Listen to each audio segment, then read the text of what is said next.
आज इंसान के पास क्या नहीं है। पहले के जमाने से बेहतर जीवन है, अच्छा खान पान है, अच्छे कपड़े पहन रहा है, पैसा है, गाड़ी है, बंगले हैं, वगैरह वगैरह सब कुछ है। पर उससे पूछा जाए कि क्या आपके पास शांति है, तो अधिकतर लोगों का यही जवाब होगा कि नहीं। तो भाई क्यों नहीं, सब कुछ तो हम शांति के लिए ही कर रहे हैं, परेशानियों से बचने के लिए कर रहे हैं, फिर हम क्यों परेशान हैं, क्यों दुखी हैं? मैं बता दूं, परेशानियों या दुख का प्रमुख कारण है कोई कार्य हमारे मन के मुताबिक न हो, अर्थात जैसा हम चाहते हैं वैसा न होकर हमारे विपरीत होता है, तभी हमें कष्ट या दुख होता है ना। तो हम बता दें, जिंदगी हमारे चाहने के अनुसार नहीं चलती है, जिंदगी और समय अपने हिसाब से चलता है, इसे हम बदल नहीं सकते। इसलिए स्थिति परिस्थिति चाहे जैसा भी हो, हमें जीना तो उसी में है। तो हमें क्या करना चाहिए? अपने परेशानियों से हताश होकर उल्टे सीधे कदम उठा लेना चाहिए?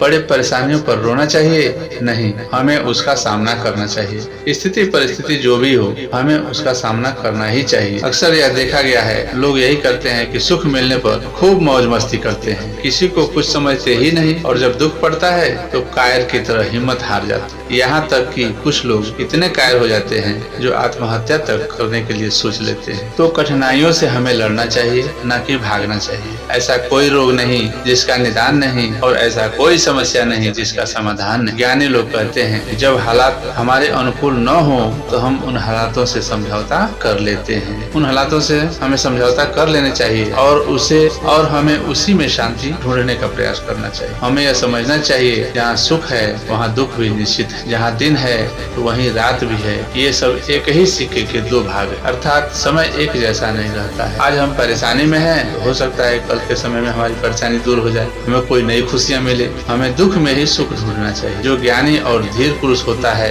वह दुखों से विचलित नहीं होता, कष्टों में धैर्य से काम लेना चाहिए। अक्सर यह देखा गया है कि कष्ट आने पर जहाँ नासमझ लोग आत्महत्या कर लेते हैं, वहीं ज्ञानी और धीर पुरुष उसमें भी विचलित नहीं होते। हमें समझना चाहिए कि कभी भी समय स्थिर नहीं रहता है, समय बदलता रहता है। इसलिए धीरज की परीक्षा विपत्ति काल में ही होती। कहा गया है, धीरज धर्म मित्र और नारी, आफत काल परखिए चारी। धार्मिक दृष्टि से भी देखा जाए तो अपने बुरे समय के लिए बहुत हद तक आदमी स्वयं ही जिम्मेदार होता है। अगर हमारा हर काम विवेक पूर्ण हो तो हमें परेशानियां होगी ही नहीं। गीता में भगवान कृष्ण महाराज कहते हैं, मैंने मनुष्य को जीवन दे दिया है और उसको दुख और सुख उसके कर्मों का ही फल है, उस पर मेरा कोई अख्तियार नहीं। जैसी करनी वैसी भरनी के सिद्धांत पर यह दुनिया चल रही है। उदाहरण के लिए, हम दूसरों को सताएं और हम सुखी रहना चाहें तो यह कैसे संभव है? हम दूसरों की बुराई करें और हमारा कोई बुराई न करे, यह भी कैसे संभव है? हम दूसरों को गाली दें और दूसरा हमारी इज्जत करे, यह भी तो नहीं हो सकता। हम दूसरे को परेशानी में देखना तो चाहते हैं और खुद हम सुखी रहना चाहते हैं, यह कैसे संभव है? हम अपने माता पिता की सेवा न करें, उन्हें प्रताड़ित करें, और हम चाहें कि हमारी संतान हमें पूजे और हमारी खूब सेवा करे, यह भी संभव नहीं है। अर्थात हर क्रिया का प्रतिक्रिया होता है। ऐसा विज्ञान भी सिद्ध कर चुका है कि हम दीवार पर जितने तेजी से अपना सर मारेंगे,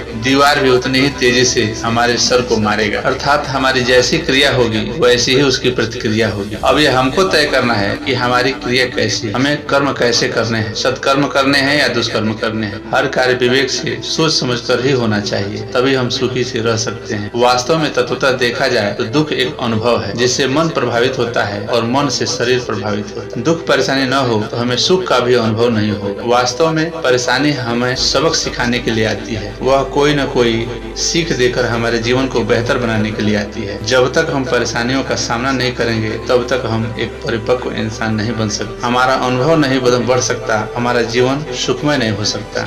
इसलिए भगवान श्री कृष्ण गीता में कहते हैं, जो होता है वह अच्छा ही होता है, जो हो गया वह भी अच्छा ही हुआ, और जो होगा वह भी अच्छा ही होगा। कहने का मतलब यह है कि न ही समय पर अपना वश है, न ही परेशानियों पर अपना वश है। सत्कर्म करने चाहिए, विवेक पूर्ण अपना कार्य करना चाहिए। दुख में हमें धैर्य व विवेक से काम लेना चाहिए। दोस्तों, दुख हर जगह है। मति जब खराब हो जाती है तो सुख भी हमें दुख लगने लगता है। अगर हमारी सोच सकारात्मक है तो दुख में भी हमें सुख का अनुभव होने लगता है। जब माता कैकेयी ने भगवान राम को वनवास दे दिया तो पूरी अयोध्या वासियों में गुस्सा था, पर राम ने माता कैकेयी से कहा, माता आपने मेरा वनवास देकर मेरा भाग्य खोल दिया, मैं वन में जाऊंगा, वहाँ एक से एक बढ़कर संतों के दर्शन होंगे, उनकी दिव्य वाणियां सुनने को मिलेंगी। मेरा तो हर तरफ से कल्याण हो गया, वरना मैं इस राजपाट के मोह माया में फंसा ही रह जाता। तो दोस्तों ऐसा होना चाहिए हमारी सोच, दुख को भी सुख के अवसर में बदल दे। तो दोस्तों ये मेरा वीडियो आपको कैसा लगा कमेंट करके जरूर बताइएगा। मेरे चैनल YP कमल को सब्सक्राइब कर लीजिए और बेल आइकन को दबा दीजिए। मिलते हैं अगले वीडियो में, तब तक के लिए धन्यवाद।